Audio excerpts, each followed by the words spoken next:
Bakuruba kunnafoni ye kelen bi o de ka ladɔnniya k'a fɔ ko fɛn min ye Mali jamana journalistes ka jɛkuluba u ye kunnafoni kɛnɛ dɔ ɲanamaya ka sanga ni u tɔgɔla su kɛrɛnkɛrɛnnen o min ni o bɛ sɛnsɛn na ka na o tako duruna hukumu kɔnɔna de ye nin y'an donkan ye bi bamanankan kunnafoni kɔnɔ.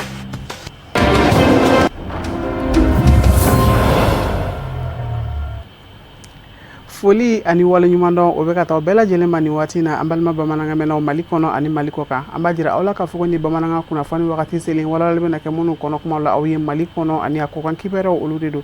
an b'a fɔ ko ni o kuma silakaw dangan na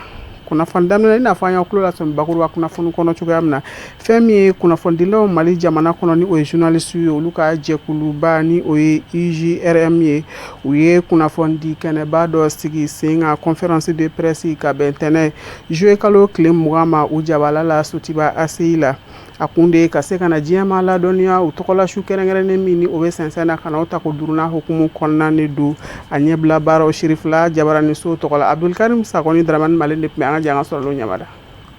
Mali kunnafonidilaw ka jɛkulu n'u k'a ma Union des journalistes reporters du Mali n'a curoɲɔgɔn UJRM ye san o san a bɛ suba min laɲɛnamaya n'u k'a ma New Delhi UJRM ni a tako duruna kunbɔlen ye juillet kalo tile 24 n'o bɛ bɛn juma ma o tɛ millennium na nɛgɛ kanɲɛ 20 mana tɛmɛ nin ye waleɲumandɔn kɛnɛ ye ani ka maaw su ka kɛ baara la o kɛnɛ don journalistes minnu cɛw fara musow kan radio baarakɛlaw télé baarakɛlaw journalistes minnu bɛ bɔlɔlɔ sanfɛ minnu ta ye k'a sɛbɛn n'o ye presse écrite ye ni sɛgɛsɛgɛliw y'a yira k'a fɔ u ka baaraw ɲɛna kosɛbɛ jɔnjɔn bɛ na ta ka di ninnu ma cɛsiri u bɛ se ka dɔ fara u kan cogo min na nin ye a su tako duruna ye UJRM a y'a yira k'a fɔ a hami de fɛnɛ ye journalistes ka formation ye n'o ye ka kalan yakubayali ye o hukumu na maa 30 olu bɛna bourse sɔrɔ ka se ka kalan kɛ ka dɔ fara u ka dɔntaw ka journalisiya baaraw sira fɛ fo ka taa se baarakɛminɛnw ma u ko min ma ordinatɛrw n'o ye subahana mansiw ye k'olu bɛɛ lajɛlen laja ni k'u su ka kɛ cɛsiri ka baara kɔnɔ. Ni kɛnɛ in kɔnɔna na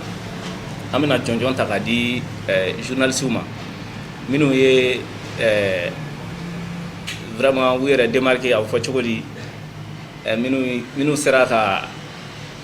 tɔw da i n'a fɔ concours dɔ senfɛ donc o ye fɔlɔ ye filanan fana ye min ye an bɛna jɔnjɔn fana di an ka ɲɛmɔgɔw ma n'o ye journalistes ka ɲɛmɔgɔ an bɛ baara kɛ minnu fɛ yen donc trophée bɛ di mɔgɔw ma mɔgɔ minnu ye u ka journalistes bila condition ɲɛnama na n'o ye ka sara d'u ma ka u assurer n'o ye INPC ani AMO ye donc ani pour que u ka kɛnɛyako bɛ se ka ta ba la cogo min na donc o ɲɛmɔgɔ minnu n'u ye olu baaraw kɛ ka ɲɛ donc an bɛna jɔnjɔn ta ka di olu ma o mɔgɔw bɛ taa mɔgɔ 6 bɔ ɲɔgɔn kɔ presse catégorie fɛn fɛn bɛ yen nɔ dɔ bɛ da a premier bɛɛ ma n'o ye mɔgɔ min mana sugandi jury membre fɛ o ye fɔlɔ ye filanan ye min ye o ye région fana kɔnɔna na région kulu bɛɛ farala ɲɔgɔn kan donc mɔgɔ min kɛra premier ye jury ka baara kɔnɔna na donc jɔnjɔn fana bɛ ta ka d'o ma n'o ye an ka patron de presse ye donc o bɔlen a la IJRM ni baara in daminɛ ni sisan cɛ vraiment a nɔ caman yera n'o ye New Delhi UJRM impact ye a nɔ fɔlɔfɔlɔ ye jumɛn ye an y'a yira k'a fɔ ko i ko journaliste i ko sara i ko couverture sociale mais i ko baarakɛminɛn fana donc ni New Delhi UJRM senfɛ an bɛ baarakɛminɛn caman di mɔgɔw ma parce que san o san mɔgɔ 4 mɔgɔ 8 ka taa mɔgɔ 12 la san n'a cogoyaw de don donc an bɛ baarakɛminɛn dɔw ta ka di mɔgɔw ma ani o tɛmɛlen fana kɔfɛ an bɛ bourse d'études fana di n'o ye ka occasion di journalistes ma u ka se ka taa kalan kɛ ka sɔrɔ u ma wariba bɔ parce que université ni dɔw ni an tigɛ dilen bɛ ɲɔgɔn ma o baara kɛɲɔgɔnya kɔnɔna na donc opportunité bɛ di journalistes ma u ka se ka taa formation kɛ ka sɔrɔ u ma wari caman bɔ o université 2 ye min ye EGSUP ani ESTM o kɔnɔna ɲinɛ bourse 30 de bɛna di ni université 2 ni ɲɔgɔn cɛ o bɛ taa fara bourse 40 min kun dilen don ka kɔrɔ donc o bɛ t'i jɔ bourse 70 de la ordinateur dilen fana n'o ye baarakɛminɛn ye donc o bɛ t'i jɔ 29 de la donc n'i y'a jateminɛ k'a lajɛ hali n'a sɔrɔ tɛgɛrɛ fɔ ma nɔgɔ journalistes ma tɛgɛrɛ kan ka fɔ IJRM ani New Delhi UJRM ye nin waleya in kosɔn donc ni de tun bɛ n bolo dakuruɲɛ damadama la k'a fɔ a ɲɛna bamanankan na. Don kofɔli kelen n'o ye juma nata juillet kalo tile 24 Memorial Modibo Keyita la kɛnɛ bɛ na sigi min bɛna tali kɛ hakili jagabɔ kan journaliste ka protection sociale n'o di u bɛ se ka don cogo min na an b'o ani INPS la o ɲɛdɔngaaraw bɛna ɲɛfɔli kɛ o kan kunnafonidilaw ka nin su kɛrɛnkɛrɛnnen ni nin y'a ta ko juru n'a ye seko ni dɔnko maa tɛna wuli n'o fɛnɛ nege ye. Kunnafoni nasira wɛrɛw fɛ an b'a jira aw la k'a fɔ ko fɛn min ye groupe Sotam ka tɛmɛ ni Temira ye u ka tɔnbɔlaba baaraw bɛɛ lajɛlen kɛra jalifɛn caman kun labilalen don maaw ye Segu mara la telew ka se motow ma ani frigo ani fɛn caman wɛrɛw a kɛnɛ sereyara maabaw caman fɛ Sirifula Jabaraniso tɔgɔ la Fuseni Konate Sadio Sidibe bɛna laseli kɛ sɔrɔlenw kan. Groupe Sotam Mali yɔrɔ tɔw tɛmɛnen ka bɔ yen nɔ olu kunda Segu kan ni o ye jamana marayɔrɔ naaninan ye min b'a to ka t'u ka tɔnbolaba ka taa o ɲɛnajɛ yen nɔ a kunba ye min ye ka t'u ɲɛ da consommateurs kan min b'a to ka t'u fo k'u waleɲumandɔn u ye danaya min ta ka da Temira kan sabula Temira kɛra te bi Mali jamana kɔnɔ min ɲɔgɔn tɛ ɲɔgɔnma da ye ko sabula n'i y'a jateminɛ sugu fan o fan i b'a ye k'a fɔ maa caman ye danaya ta ka da Temira kan kɛrɛnkɛrɛnnenya Segu mara kɔnɔna na u nana ka na waliɲumandɔnfɔli kɛ k'a ɲɛsin Segukaw ye danaya min ta k'a da Temira kan ka na tɔnbolaba bolo da Segukaw ye min b'a to ka ladalifɛn fana d'u ma. An bɛ yan Temira ko kan n'i y'a ye an ye nin tɔnbɔlɔ organisé bi yan Segu an m'a kɛ kun fɛ a kɛra jateminɛ mais yanni Segu cɛ an y'a kɛ Mali région caman na comme Sikaso b'o la Kucala b'o la Kolonjɛba b'o la Joyila b'o la a ka ca yɔrɔ caman bɛ yen mais an y'a jateminɛ a tɛ se ka kɛ ka ban fiyewu f'an ka se Segu yan ka d'a kan an ye jateminɛ kɛ Segukaw ka consommation na Temira ko la n'an ma na ka na ko dɔ kɛ yan vraiment ka Segukaw yɛrɛ encourager kala k'u ka bonya ma Segu ma a tɛ bɛn o de y'an se yan bi kɛnɛ kɔnɔ.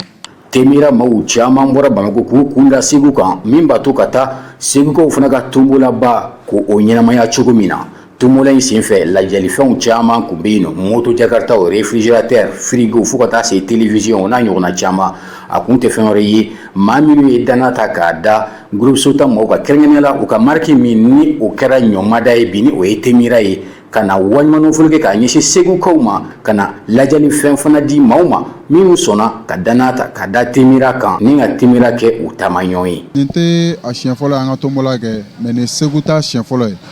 parce que n'i y'a ye n ye tɔnbɔla kɛ Segu yan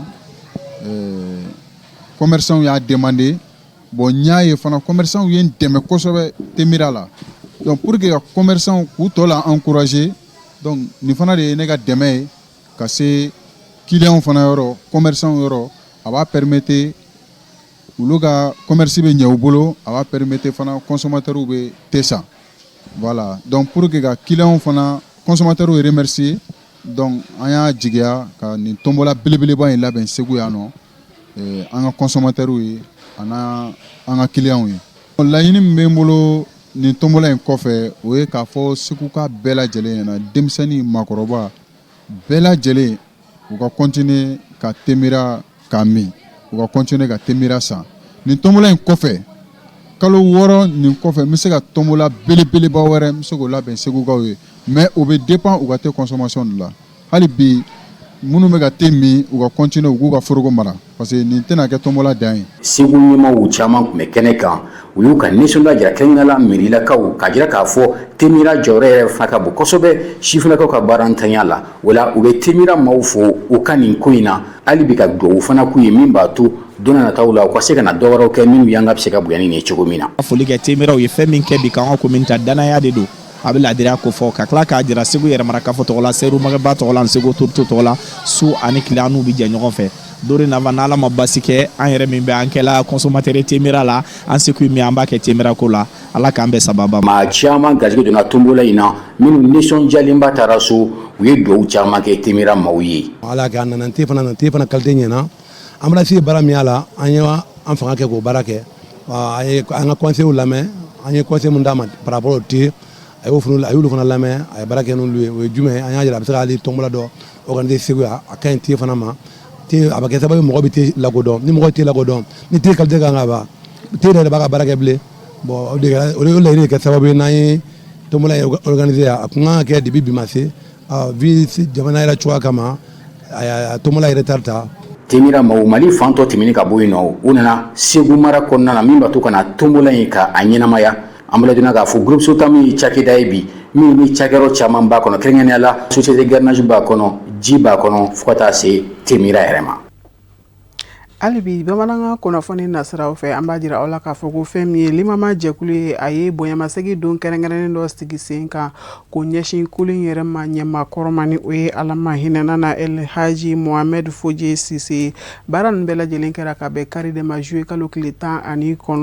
Korofina Nord misiriba la Sherifula Jabarani so tɔgɔ la Alhamidu Badini ni Abdulaye Sogodogo de tun bɛ an ka janga sɔrɔlu ɲamada ɲɔgɔn fɛ. Ala ɲɛsiranye ani ala kosuma kɔnɔna na alisilamaw ye ɲɔgɔn jɛrɛ Korofina Nord misiriba kɔnɔna na ka bɛn ni kari ye. Ni kɛnɛ n'a sigira Mali alimamuw ka jɛkuluba fɛ limama a laɲini tɛ dɔwɛrɛ ye waleɲuman dɔn ani dɔw ɲini kɛnɛ don k'a ɲɛsin maaw ma minnu y'u jɛniyɔrɔfin diinɛ ka sanayɛlɛ la. O maaw cɛla Ala ma hinɛna an ka alimamba la El Hadji Mohamed Foje Sise n'ale kun ye limama président kɔrɔ ye ani a jɛɲɔgɔn kelen-kelenna bɛɛ minnu y'an kɔn Ala ka hinɛ kɔnɔ. Limama créera 1994 ka récépissé d'uru ma o kɔfɛ président Foje Sise ale de a kun bɛ commune dɔrɔn de la yan ale de kun kɛra président fɔlɔ fana ye a ye san 5 kɛ ka bɔ 1994 ka na se 1999 ma a fɔra sisan ko k'a kɛ foroba ye Mali bɛɛ ka fara ɲɔgɔn kan la ka bɔ alimamu ka bɛntɔ ma k'a kɛ limama ye o kelen kuma min na ni ayiwa an ka karamɔgɔ Amadu Bilen wulila Ala ka yafa n'u bɛɛ ma 1998 ka mɔgɔw fara ɲɔgɔn kan ani maa wɛrɛw caman ka taa fara ɲɔgɔn kan misiriba la bɛn ka k'a kan yen de a ka kɛ foroba ye bɛn ka di fana a ka di Amadu Kale ni Bala Kale Ala ka yafa n'u ma o ka kɛ président fɔlɔ ye jama jɛkulu la. Ale kɛra ye 6 septembre 1999 fo ka taa se Ala y'a ka kalifa minɛ a la waati min na ni n'o ye 2009 ye ale san 10 kalo 3 k'a jɛ ale y'o kɛ présidenya la. Ale Ala y'a ka wele la sama waati min na ni a ka vice président fɔlɔ n'o ye Alhaji Yusuf Jabi ale fana nana présidenya la 2009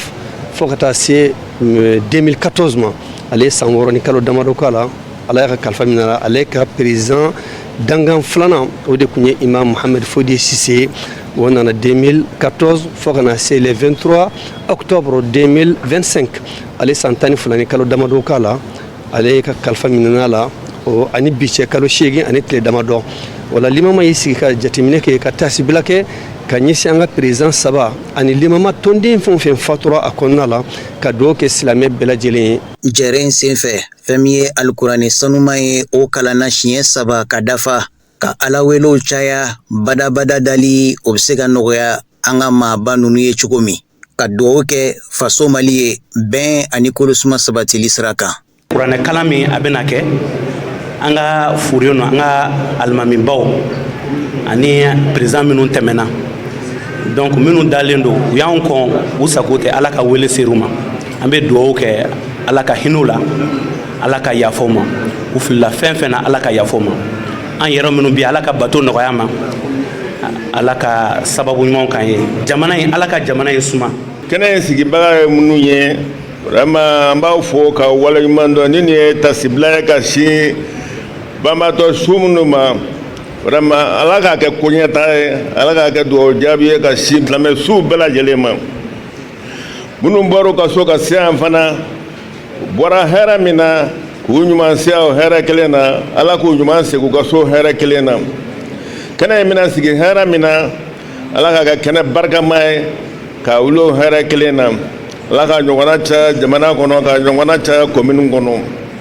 an b'aw fo ka waleɲuman dɔn. Maa caman ye kuma ta ni jɛrɛ in senfɛ k'o da don limama yɛrɛ sigira cogo minɛ a daminɛ ka n'a bila bi la El Hadji Mohamed Foje Sise a ka ɲɛnɛmaya da ser'o fana ma k'a jira k'a fɔ ale de kɛra limama président sabanan ye kabini jɛkulu in sigira sen kan wa maa dɔ fana mun ka cɛsiri bonyana kosɛbɛ diinɛ ko binankun kan Mali jamana kɔnɔ. An ka nin maakɔrɔ Ala y'a miniji dɔgɔya san 2025 octobre kalo kɔnɔna na k'a si to san 80 ani san 3 la. Nin n'a ta bɛɛ lajɛlen la an ka cɛkɔrɔba n'o ye El Hadji Mohamed Foje Sise ayiwa anw m'a ye k'a fɔ tuma don kelen na da kelen ko an y'a fɔ karisa sabali ayiwa nin dabila ayi o ɲɛfɔra k'a ban muɲu min b'a la sabali min b'a la yɛrɛmajigi min b'a la ani sa bɛ se ka da dingɛ kelen kɔnɔ o tuma n'i y'a lajɛ anw ka ɲɛmɔgɔ saba in bɛɛ lajɛlen ala de ye limama sɔn ɲɛmɔgɔw la k'u kɛ dugale ye ka d'a ma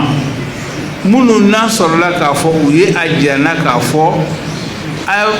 anw filɛ nin ye n'a ye anw ladege hali n'u ma f'u da la i k'a dɔn k'a fɔ tuma Alahu taala ka bonya n'a ka karama a b'a sɔrɔ sabu ka d'a ka mun na an m'u ye don kelen n'a da kelen k'a fɔ tuma ko maa ka tangantara ka b'u kan walima maa y'u dɔgɔya walima u taar'u jɔ maa da la k'u bolo jan ko a ye nin k'an ye. Hakilina jigila a m'aw ladɔnniya k'a fɔ ko nin kɛnɛ in a baaraw kuncɛra ni alikuranɛ sanuma duwawu kala ye sadakallahu ani ala wele caman ka ɲɛsin an ka fure ninnu ma a ka ja ba maliba bɛɛ ni kolo suma o bɛ se sabati cogo min. Ala ka nin dɔw kelen ninnu bɛɛ lajɛlen minɛ o de fana b'an sɛnsɛn ka taa diɲɛ fan wɛrɛ kunnafoni sɔrɔlen kan Musa Fɔnba ale k'a ɲininenw dɔn.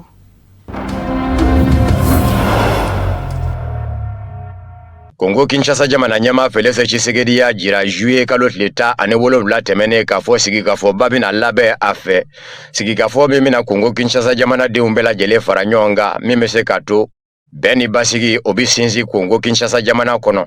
Nin bɛ ka bɔ jamana ɲɛma da Kongo Kinshasa kɔnɔ ka bɛn ni kuma ye kuma min ni ani diinɛ ɲɛmaw sigira ka kuma chrétien diinɛ ɲɛmaw ni silama diinɛ ɲɛmaw. Jamana ɲɛmaya so ka kunnafoni di siraw ka fɔ la. Sigikafɔba min bɛna labɛn don nataw la Kongo Kinshasa jamanadenw ni ɲɔgɔn cɛ. A kun ye gwɛlɛyaw minnu bɛ Kongo Kinshasa jamana kan bɛɛ ka jɛ k'i hakilinanta fɔ a rɔ a bɛ se dilan cogo min. Kɛrɛnkɛrɛnnen ɲɛna mankan min bɛ kɔrɔyanfan fɛ ni o kolokolo bɛ mamurulenjɛkulu M23 n'a dɛmɛ jamana Rwanda fɛ o bɛ se ka kunbɛn cogo min. Chrétienya ɲɛmaaba Kongo Kinshasa n'o ye Cardinal Fridolin Ambongo ye a y'a jira k'a fɔ jamana ɲɛma ka nin kuma in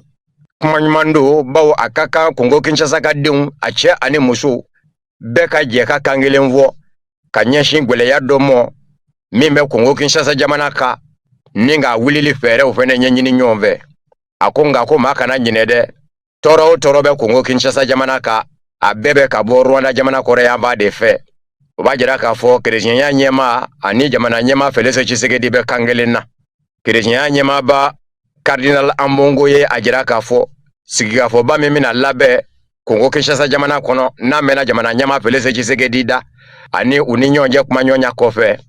a bɛ kɛ don min a n'a kɛcogo minnu kan ka ye a kɛnɛ kan olu bɛɛ lajɛlen na faranfasiya don nataw la. Fangasinamatɔnw na ye a kɛnɛ kan wa o ɲininkali tɔ min bɛɛ bawo Kongo Kinshasa fanga kɛmɛ ka jira k'a fɔ fangasinamatɔn bɛ fangasinamatɔn na jamana kɔnɔ u n'o tɛ se kuma minnu dan bɛ fara kɔrɔyanfan basigi tiɲɛbaw kan n'o ye mamurulenjɛkulu M23 n'a dɛmɛ jamana Rwanda ye. O ye jamana ɲɛmakɔrɔ Joseph Kabila de ko ye a n'a ka fanga ɲinindɔ maa minnu dan bɛ fara mamurulenjɛkulu M23 kan. Maa yɛrɛ min kun ye a ka kalata labɛnni jɛkulu commission électorale nationale indépendante CENI ɲɛmaa ye Corneille Nangaa o bɛ mamurulenjɛkulu M23 ɲɛmaaya la bi. Nka fangasinamatɔn minnu bɛ se ye sigikafɔ in fɛnɛ kɛnɛ kan sa n'olu ma fara mamurulenjɛkulu M23 kan i n'a fɔ Martin Fayulu ni Moïse Katumbiw olu fɛnɛ kɛmɛ ka jira k'a fɔ ni olu da don dɔ ye sigikafɔ la bɛɛ fo k'a sɔrɔ u nɔfɛma minnu minɛna nisɔngoya taamaw senfɛ olu bilara fanga fɛ kelen. Filanan bɛnkan fanga kɛmɛ ka nisɔngoya taama daga Félix Tshisekedi ka fanga bɛ ko min bali bi o ka dabila. Sabanan jamana ɲɛma Félix Tshisekedi b'a fɛ ka yɛlɛma don jamana sariya sunba la olu bolo nin da kuma ye fo n'o y'a sɔrɔ manda sabanan kɛli de ko bɛɛ kɔnɔ olu dun fɛ ko tɛ o fɛnɛ ye o kumana n'o ŋaniya bɛ jamana ɲɛma Félix Tshisekedi la a k'o bila yɛlɛma don ni jamana sariya sunba la o hakilina min fɛnɛ t'an bɛ a fɛ a k'o fɛnɛ bila fɔlɔ yanni olu ka sɔn sigi ka fɔ mɔn n'a ye. Ameriki jamana ɲɛma Donald Trump sɔn n'a kɛ Saudiya jamana ɲɛmaw bolo dugujukɔrɔ nafasɔrɔ sira uranium labaloli la k'a tɛmɛ kuranko mago ɲɛni hakɛ kan. Kɔrɔfɔ mɛnna ka bɔ Ameriki jamana kunnafoni diso la min bɛ wele ko CNN. A ko maa minnu ɲɛmugujugu ko ɲɛdɔnma ŋanaw ye olu ko ni ko in kɛra kɛfɛn ye ko a sɛmɛndiyara ko maa bɛ se k'a fɔ nin ye Saudiya jamana surunyatɔ ye mugujugu la bawo maa min bɛ wolo ka bi Saudiya fanga na masakɛ de Mohammed Ben Salman a y'a jira k'a fɔ a ŋaniya b'i la ka mugujugu ko ɲɛɲini Saudiya jamana ye ni o ye arme nucléaire ye jango damakɛɲɛ bi se don fangaw ni ɲɔgɔn cɛ arabula kɔnɔ na n'a ma ɲɛ k'a fɔ Iran jamana kɛ bɛ u mɔ farati ye. Mohammed Ben Salman masakɛ ka wolokansigi Saudiya jamana kɔnɔ san 2023 a ɲininkali y'a jira k'a fɔ mugujugu lasɔrɔli ŋaniya b'i la dɛrɛ ni Iran jamana y'a ka mugujugu sɔrɔ n'o ye arme nucléaire ye a na jagoya Saudiya jamana fɛnɛ ka a ka mugujugu ɲini a ka lakana bɛ o daro. CNN kunnafonidiso ye a jira k'a fɔ tɛgɛnɔbila kɛra bɛnkan sɛbɛn min na kɔsa in na Ameriki jamana maa ɲɛmaw ni Saudiya jamana maa ɲɛmaw cɛ dugujukɔrɔ nafasɔrɔ sira labaloli la ka tɛmɛ kuranko mago hakɛ kan k'a bɛnkan bi wele ko accord 123 kɛnɛ kan kɔni a fɔ mɛ ko kuranko mago ɲana don n'o ye nucléaire civil ye nka danganiyaw minnu kan ka di Saudiya jamana fɛ Ameriki jamana maa ɲɛmaw mɔ k'a fɔ a ti bɔ kuranko mago ɲani darɔ fiyewu k'a kɛ mugujugu ko ye n'o danganiya bi tɛgɛnɔ bila ni jɛnsɛrikɛ naani tɔnba Nations Unies ka diɲɛ ye a ka mugujugu jateminɛ jɛkulu fɛ Agence internationale de l'énergie atomique AIEA o danganiya fansi tɛ bɛnkan dafɛ o de y'a to mugujugu wo ɲɛdɔma ŋana caman jɔrɔ bɛ diɲɛ ɲɛfɛ bi ni kuma in kɔni na semakɛ ni kɔrɔfɔ in ye Ameriki jamana wasabulo filaw ɲɛkɔrɔ n'o ye kɔngɛrɛ ye a barata Ameriki jamana sariya kɛmɛ k'o fɔ ni mugujugu dila a ma ɲɛ daga kɔ jamana dɔ ye Ameriki jamana maa ɲɛmaw fɛ f'u ka se ni a ye wasabulo filaw ɲɛkɔrɔ ni o ye kɔngɛrɛ ye. Kuranko minisiri min bɛ Ameriki Chris Wright ale y'a yira kɔsa in na k'a fɔ u ni Saudiya jamana maa ɲɛmaw sera ka bɛn ka dɔ kan ka tɛgɛnɔbila kɛ bɛnkan sɛbɛn na dugujukɔrɔ nafasɔrɔ sira uranium labaloli kɔrɔ kuranko mago darɔ an b'aw ladɔnniya k'a fɔ diɲɛ kɔnɔ jamanaw minnu zirin bɛ dugujukɔrɔ nafasɔrɔ sira uranium na ni u ka kuranko magow ɲɛ n'u ka ma ko réacteur nucléaire u caman b'u ka dugujukɔrɔ nafasɔrɔ sira uranium sa jamana fila de bolo Irisila jamana ani Ameriki jamana nka n'a bi san u bolo a san dɔ bi don bɛrɛlɔ jamana filaw fɛ jɛnsɛrikɛ naani tɔnba Nations Unies ka mugujugu jateminɛ jɛkulu Agence internationale de l'énergie atomique AIEA a ti kɛ o kɔ o de bi jateminɛ kɛ min bɛ se ka to a ti kɛ mugujugu ye ko nka Saudiya jamana ni Ameriki jamana bɛn bɛ min ka nin ɲɛ jɛnsɛrikɛ naani tɔnba Nations Unies ka mugujugu jateminɛ jɛkulu Agence internationale de l'énergie atomique AIEA ma ye a foyi dafɛ ko b'a jira k'a fɔ Ameriki jamana kɛmɛ ka diɲɛ di Saudiya jamana mɔ a k'a ka dugujukɔrɔ nafasɔrɔ sira uranium labalo k'a tɛmɛ kuranko mago ɲɛ hakɛ kan n'o dun kɛra bɛ o y'a tatɔ ye mugujugu dilan de ye o de y'a to maa caman jɔrɔ mɛ bi. Bani Israɛla minisiri ɲɛma Benjamin Netanyahu kɛlen ka nisɔngoya jira Ameriki jamana ɲɛma Donald Trump la Donald Trump kɛtɔ k'u ka kɛlɛkɛpankurunsen deli ni F-35 feere Turki jamana ɲɛma Recep Tayyip Erdogan mɔ a ye Ameriki jamana ɲɛma Donald Trump tɔɔrɔ kunnafonidiso bɛ kunnafonidiso la o nana ni kunnafoni ye k'a fɔ Donald Trump tɔɔrɔ kojugu y'a yira k'a fɔ a kun man ka Bibi k'i da don nin ko in nɔ fiyewu Bibi o ye Bani Israɛla minisiri ɲɛma Benjamin Netanyahu kamalenya tɔgɔ wele cogo ye Ameriki jamana ɲɛma Donald Trump fɛ kabini o de kɛra sa nin y'a dɔgɔkun fila ye Bani Israɛla minisiri ɲɛma Benjamin Netanyahu a bɛ ka ɲini Ameriki jamana ɲɛma Donald Trump fɛ k'a ka bisimila a mago bɛɛ la u ka kuma n'a ma ɲɛ k'a fɔ Ameriki jamana ni Iran cɛ bɛnkan sɛbɛn tɛgɛnɔ bilali ma bɛɛ Bani Israɛla mɔ n'a ni Ameriki jamana ɲɛma Donald Trump ye ɲɔgɔn ye a bɛ se ka don o n'a hakili cɛ cogo min ka bɛnkan waleli bɔ a mɔ Ameriki ni Iran cɛ Benjamin Netanyahu Bani Israɛla jamana minisiri ɲɛma ka laɲini y'o ye Ameriki jamana ɲɛma Donald Trump b'an bɛɛ k'a bisimila a m'aw ladɔnniya k'a fɔ Bani Israɛla minisiri ɲɛma Benjamin Netanyahu kun ye a ɲini Ameriki jamana ɲɛma Donald Trump fɛ OTAN kɛlɛbolo ka lajɛ kɛtɔ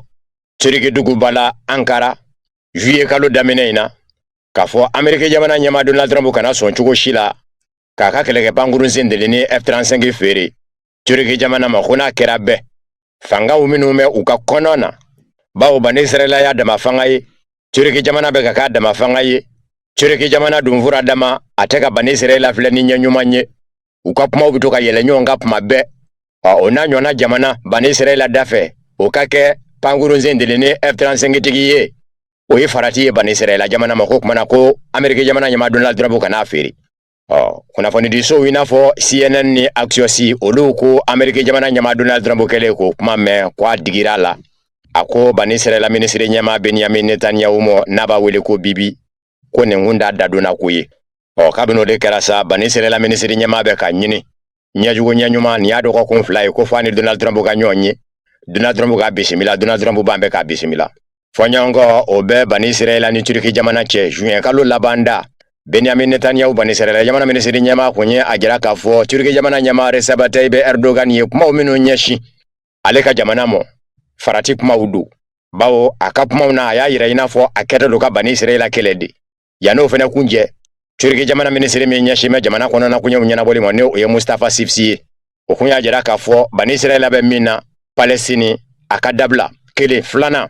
atame slama ya Yoruba mimine ni o ye Jerusalem nye bani Israel akaboy Recep Tayyip Erdogan yera sando ye Turki jamana nyama ye kunya jira ka korofo la ka fo ni bani Israel mi chugodo ni bani Israel ministre nyama Benjamin Netanyahu mi chugodo Turki jamana lababi do ni kele ye bani Israel kono ninga fenjira bani Israel ministre nyama Benjamin Netanyahu la amadeli ka femi ye anyena jiya silama ubela jele tokola bani Israel ministre mi ni ko gwelendigi do ale yo ye ale ko bani Israel katemeni bona ye kanyeshi bani Israel jugumo ministre mi wele ko Itamar Ben-Gvir ale benga tegeno blalila Amerika ni Iranje ale ri changi joko bani Israel ministre nyama Benjamin Netanyahu kana jenai aki nyejo Amerika jamana nyama Donald Trump nyena nyenwe ka fwai asondote Amerika jamana nyama Donald Trump bulu nani Iranje mana kera benvenyi kula ko bani Israel atnake Amerika jamana nyama Donald Trump kana mugula suguye o ministre kelen Itamar Ben-Gvir akungengo meka hakelina dota kasumi labembe bani Israel fe ni Palestine ngadi umine ni ndatugume akono kerengere nyana minu mine na kelelo bande Gaza uni kelebolo Hamasiche ulube kasumina ko kaso nunu ndafela beka ke bamba uye hakelina imina tara ministre fe akeme ka tokoda ko Alcatraz des alligators bani Israel jamana kono Ngusoko mara yoro ko nyema yaso okunyi banamini anikeliche ka fo sharia nyakoro atebe nga bibina ogwele ya nambe wuli bawo yelema dome shariaro jini kungol lakana ni ministri sofe ministri muso kerengere ni nyana noye Edith Silman nye ka fo hakilina imishika ke Palestine nga de umino na kele daro bani Israel ni kele bulo Hamasiche bande Gaza udatugume yoromina abe wele ko keziot abe sa ilima yoro do fenede la ni oye chenche ma yoro e ko Negev Itamar Ben-Gvir de bafe bama de kaye kaso indafe hali no bama mara yoro bi labesa bani Israel fe jini kungo la kanani ministri muso ya yira kafo sharia bi se kanana ye kafo bama nunu bi se kamara kaso nunu ndafe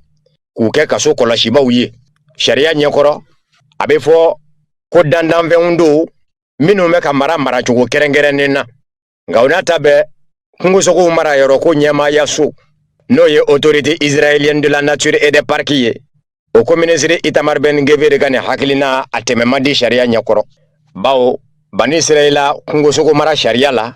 akeme ka jira ka fo kungo soko mara kunde ye shifina ka ukase ka kungo soko udo ka dofara uka kalaka anuka kodoka nyinene na sera fe doni kunda kene ya tigila mo fene bise ka nyinene ke kungo soko uka damvara omenu me oluni manivunje no furanje bise ka ke sababu ye ka mogo nye manivin ye nyinene kono kene ya kono no e scientifique uye ko kungo soko mara dabo kunyo de ko aunde ka nga kungo soko mara bani Israel jamana sharia ka fola nga manga kungo soko ka ke angolo shibawi ministre muso minge meka hakilina daga bani Israel kono na lakana ni ministre Itamar Ben-Gvir bulo aka ministre so ere la ka korosigi do ko neta drori okunya jira ministre la ka fo abeka minna mumine ni ministre bulo atonyo ministre sharia nyakoro ko bendate ba ko jiya jamana tei ni nyona de laka ke yoro mi ka fo ba mawuka ke kaso de ngolo shibaye kaso la ko hallo ya soro Itamar Ben-Gvir na no femo beka jira ka fo abidele ka ke Ameriki no ye États-Unis ani Ameriki gun yere wurudu yamba jamana dowro ko minyo ye o techien ye ko Ameriki jamana nyama kuma fe ka ke ko nga mabokar la kande nzoro yajo ko kuma ko sharia nyakoro ko kechugo te koina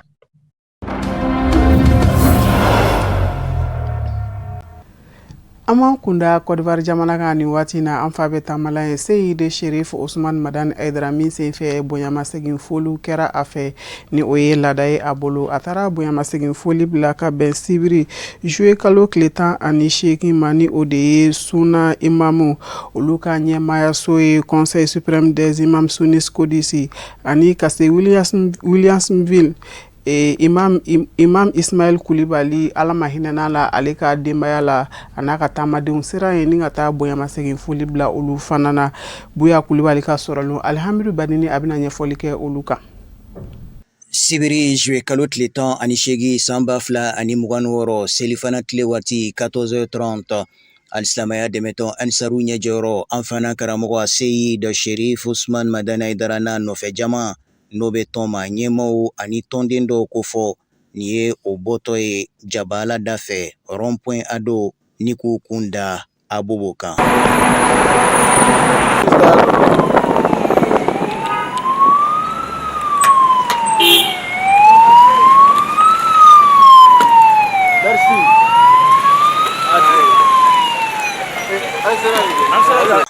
Mali Alisimɛ diinɛ ɲɛmaaw ka fara ɲɔgɔn kan jɛkuluba Groupement des leaders spirituels musulmans du Mali ma ɲɛma a bisimilala yɔrɔ fɔlɔ mun na o ye Conseil suprême des imams sunnites o Jabala ye n'o bɛ sunnamɔgɔw olu dagayɔrɔ ko fɔ a ma ɲɛma n'o ye Dr Musa Fadiga ye a n'a jɛɲɔgɔnw o ye dunanba in bisimila bonya ani karama kɔnɔna na masala sɔrɔla ka tɛmɛ maaba fila ninnu ni ɲɔgɔn cɛ la mun sinsinna bɛn kotoɲɔgɔn ta la ani kan kelen fɔ ma Alisimɛ diinɛ taabolo ninnu yɛrɛ dama ni ɲɔgɔn cɛ la Mali Alisimɛ diinɛ soba au Conseil islamique du Mali ma ɲɛma an fana karamɔgɔ a Seyid Sherif Ousmane Madani Aidara a ye tomi sigi a kan ka jira k'a fɔ ko silamɛ diinɛ kotoɲɔgɔn ta la diinɛ don kanu diinɛ de don ka balo ɲɔgɔn kan k'a dɔn k'a fɔ taabolow tɛ kelen ye kuntilennaw tɛ kelen ye nka an k'an tigɛ di ɲɔgɔn ma diinɛ balimaya kɔnɔna na o cogo kelen na Codisi ma ɲɛma Dr Musa Fadiga a fana ye kuma ta ka waleɲuman dɔn ani bonyamasegin foli kɛ ni k'a ɲɛsin Alisimɛya dɛmɛtɔn Ansaru ɲɛjɔyɔrɔ ma an fana karamɔgɔ a Seyid Sherif Ousmane Madani Aidara ma o cogo kelen na a fana ye wele kɛ ni k'a ɲɛsin Alisimɛw ma ka ɲini u fɛ u k'u tigɛ di ɲɔgɔn ma koto ɲɔgɔn ta la ɲɔgɔn dɛmɛ ani ɲɔgɔn bonya kɔnɔna na Alisimɛ diinɛ ɲɛma maa fila bɛɛ lajɛlen y'i kan di k'a fɔ k'i n'i jeniyɔrɔfin cogoya minɛ Alisimɛ diinɛ bɛ se yakubaya bɛn ani kelenya kɔnɔna na bɔn ye o sɔrɔla ka kun cɛ ni duwawu ta ye a bobo kɔfɛ Alisimɛya dɛmɛtɔn Ansaru ɲɛjɔyɔrɔ an fana karamɔgɔ Seyid Sherif Ousmane Madani Aidara n'a nɔfɛ jama o sɔrɔla k'u kun da Williamsville kan kɛrɛnkɛrɛnya ma an ka alimamiba ala ma hinɛna la Imam Ismaël Koulibaly ale ka denbaya la ni ka taa a ka sangafoliw kɛ mun kɛra Williamsville o misiriba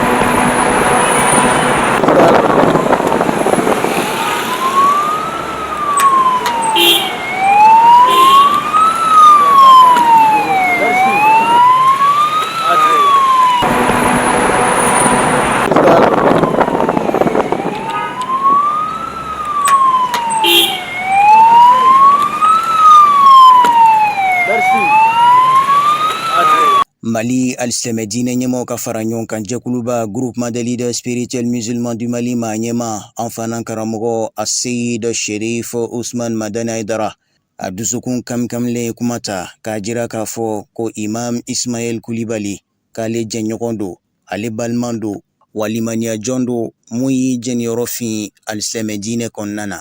a Seyid Sherif Ousmane Madani Aidara a ka laseliw kɔnɔna na a y'a jira k'a fɔ ko fatuli bɛ kɛ waati minɛ ale tun bɛ kɔ kan furakɛli sira kan nka o bɛɛ n'a ta a ye cɛbɔw bila ka taa janaza kɛnɛ kan ni ka taa a nɔnabila awɔ bi n'a ma ɲɛ k'a fɔ k'a yɛrɛ bɛ Côte d'Ivoire jamana kan k'a y'a kanu ka wuli ka n'i ɲɛ da denbaya kan ka n'i ka foli kurakuraya denbaya ɲɛkɔrɔ ni k'a jira o la k'a fɔ k'a yɛrɛ bakun faralen don o kan ni waati gɛlɛn ninnu kɔnɔ k'aw ladɔnniya k'a fɔ ko o sigi fana kuncɛra ni ala wele ni ala ko suma caman ye ka duwawu kɛ banbatɔ ye Imam Ismaël Koulibaly a n'a ka denbaya hakaja bɛn balimaya ani kotoɲɔgɔn ta la o bɛ se ka sindi cogo minɛ Alisimɛ diinɛ kɔnɔna na taabolo o ni ɲɔgɔn cɛ la.